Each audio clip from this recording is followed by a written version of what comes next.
Hi guys, welcome back to my channel. If you haven't subscribed, please don't forget to hit the subscribe button before the end of this video.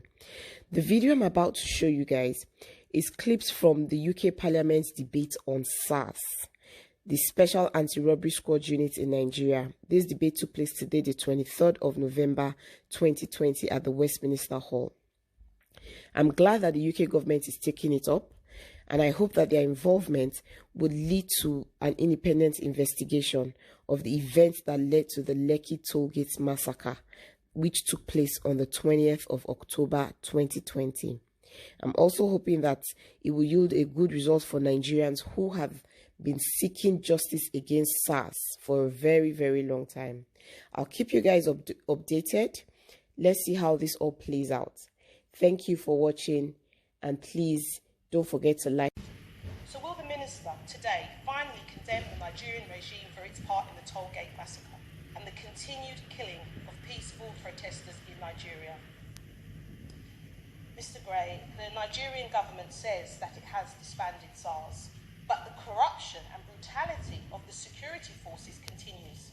The Nigerian government's violence against its own citizens appears only to be intensifying. The Nigerian government needs to stop freezing bank accounts of key protesters. It needs to stop illegal detentions of key protesters. The Minister of Information for the federal government went on record to state the CNN reporting of the massacre is, and I quote, fake news. This is undemocratic conduct, and it really needs to be called out. So I ask that the Minister uses this opportunity to end the UK government's neutrality on this issue. The UK must never be neutral when it comes to human rights abuses. Are the rights and needs and dreams of young Nigerian people not the same as those that are here in the UK? The UK should not be a safe haven for anyone who denies their own citizens the same freedoms they come to enjoy in the UK. Mr. Gray, all too often, when a repressive regime is targeted with economic sanctions, it is the civilians who pay the price, while the regime itself becomes more entrenched and less open to change. But the UK government can use the sanctions under the global human rights regime, which targets individuals involved in human rights violations and abuses. So, if the UK's position is a global force of good, then I ask the UK government to add the names of the Nigerian government and the security services to the designated list of those responsible for the worst human rights abuses. As I come to a close, it is time for the UK to change course and stand in solidarity with those fighting for a new Nigeria. Let's stand together, let's get rid of corruption, extortion, extrajudicial murders and massacres, because it's time for a new Nigeria. Thank you. I'll do that. Thank you, Mr. Gray. Speaking, I must say it's a pleasure to follow my honourable friend, the Honourable Lady for Edmonton, who speaks quite rightly with great passion about one of the great countries in this world that is sadly being racked by violence and violence against young people. Now, I would argue that the greatest book in the English language, and I know there may be some debate about this, but the greatest book in the English language is Things Fall Apart by Chinua Achebe, the great Nigerian writer. And the beauty of that book is the way it explains the challenge of changing generations to live together, and the way it speaks about values falling away and community being eroded by outside pressure. What we're seeing in Nigeria today is part of that story. It's a tragedy that we are watching.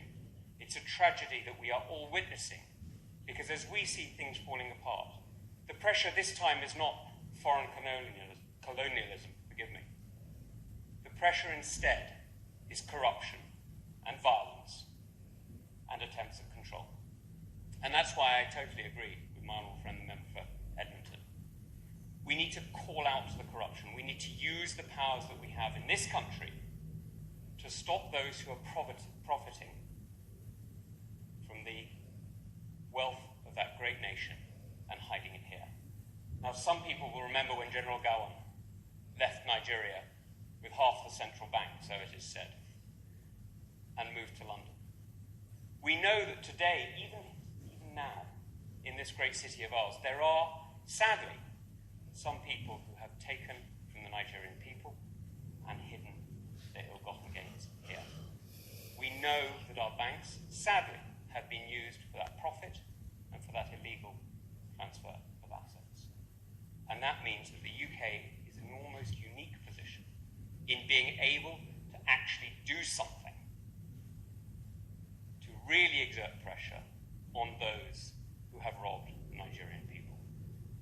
Now this puts a particular onus on the Minister, and I know my right honourable friend knows it, that using Magnitsky sanctions today isn't just about protecting Nigeria, although it is. It's not just about respecting Nigerian young people who have been robbed and murdered by these Sars units. It's actually about protecting the United Kingdom, because what happens in Nigeria matters fundamentally to us here. This is the third country of the Commonwealth. This is a country of 200 million people. It is going to be the great economic powerhouse of Africa and one of the great economic powerhouses of the world. This is a country whose wealth, not just in the oil off the river state, but in the imagination and creativity of its people, is witnessed every day in Nollywood, and perhaps more my style, at the great University of Jos. This is a country that gives so much to the world already, despite the fact that it is ill-governed, brutalized, and robbed. Just imagine what it could give if the Plateau State wasn't a scene of conflict and anti-SARS movements, but instead was the global centre of learning that it really, truly could be, and indeed was up until the 1960s. So look, this is an opportunity for the UK to do something real. Not just in the interest of Nigerians, though it would be. Not just in the interest of Africans, though it would be that too. But fundamentally, in the interests of the British people. This is a moment when these petitioners have got it absolutely right. They are not just arguing for the rights of young Nigerians who are claiming their own rights. They are arguing for the rights of Democrats, of free people, and of honourable people everywhere. And I hope that my right honourable friend and her colleague, the Secretary of State, will listen, will look at the sanctions regime and choose very carefully where they apply.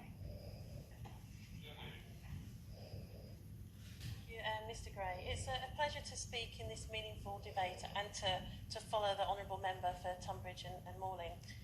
The events surrounding the NSARS protest in Nigeria has caused global concern and outcry. Last month, many young Nigerian people took to the streets in a peaceful protest against police brutality.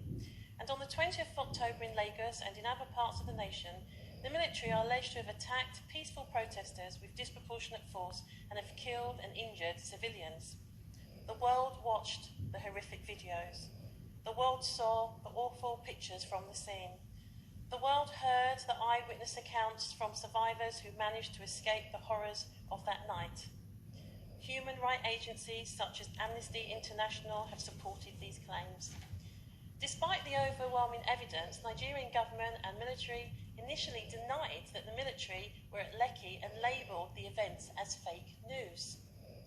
Media companies received a memorandum from the Nigerian National Broadcasting Commission to silence them, not to embarrass individuals, organisations, government, cause disaffection or panic to the society at large, following reporting on the events of that dreadful night.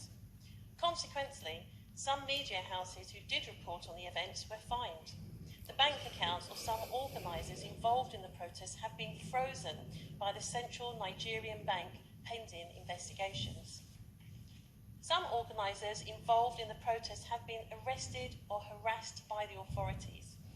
These actions equate to the preventing and indeed stopping free speech and the right to peaceful protest by the state, and this is unacceptable. It is unacceptable. Peaceful protests are vital to the functioning democracy and are a fundamental human right. These rights should be upheld and respected. Many of my constituents who have a Nigerian background are in great distress. Those that have relatives and friends in Nigeria are concerned about the safety of their loved ones and have contacted me about this situation. I indeed have close friends in Nigeria who are also deeply concerned and have contacted me about this. They all ask for one simple thing: that the UK government defends the right to peaceful protest and free speech, and ensures that those within the Nigerian government and army are held to account for the atrocities committed against peaceful protesters. Given the shared history between the UK and Nigeria, and as a fellow member of the Commonwealth and ally, the UK has its duty to stand up for human rights of Nigerian citizens. In the case where Nigerian officials are avoiding accountability over the killings of protesters, I believe that the UK should be looking to impose sanctions on state officials involved in the human rights abuses of Nigerian citizens. In July of this year, the Secretary of State for Foreign, Commonwealth and Developmental Affairs introduced the Global Human Rights Sanctions Regulations. Under this statutory framework, priority themes relate to cases that threaten media freedom and human rights defenders. Furthermore, another priority theme considers cases where the relevant jurisdiction law enforcement authorities have been unable or unwilling to hold those responsible for human rights violations or abuses to account. The government clearly have the tools to ensure that Nigerian state officials respect the constitutional and fundamental human rights to protest and free speech. If those who ordered and facilitated the killings and harm to protesters are not held accountable, then the UK government should advocate for independent investigations to take place. And following investigations, any individuals found responsible for these atrocities of human dignity must face sanctions.